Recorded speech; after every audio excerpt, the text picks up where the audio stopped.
C'est très difficile de chiffrer en fait ce que peut représenter en termes économiques le poids des réglementations européennes sur le Royaume-Uni en l'occurrence.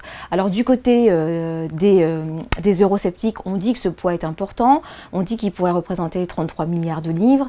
On a peu d'éléments en fait qui nous permettent de chiffrer véritablement ce coût des réglementations européennes.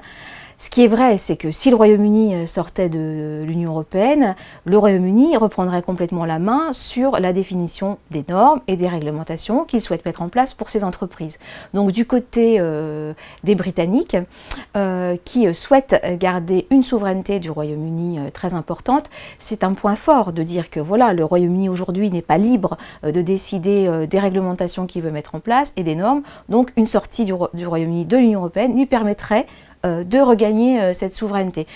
À savoir quel serait l'effet global sur la croissance économique au Royaume-Uni, je pense que c'est vraiment très difficile d'affirmer quoi que ce soit avec vraiment des éléments tangibles. On a des échanges qui sont très développés entre pays de l'Union européenne aujourd'hui, mais aussi avec le reste du monde, avec les États-Unis, avec le Canada, avec le Brésil, la Russie, des zones qui ne sont pas dans l'Union européenne et qui ont des contraintes à respecter en termes de normes ou de réglementation quand elles veulent exporter vers l'Union européenne. Le Royaume-Uni se retrouverait dans un cas similaire. Effectivement, c'est plus simple si on est à l'intérieur de l'Union européenne de pouvoir réagir ou demander des modifications de règles et de normes que si on est à l'extérieur.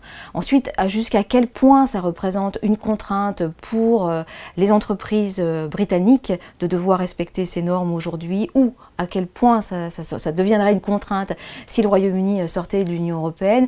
Là aussi, c'est très difficile de le chiffrer. Évidemment, selon l'accord qui serait négocié, le Royaume-Uni aurait plus ou moins de règles à respecter, mais ça ne me paraît pas être un élément de premier ordre pour le Royaume-Uni, en tout cas dans son choix de rester ou pas dans l'Union européenne.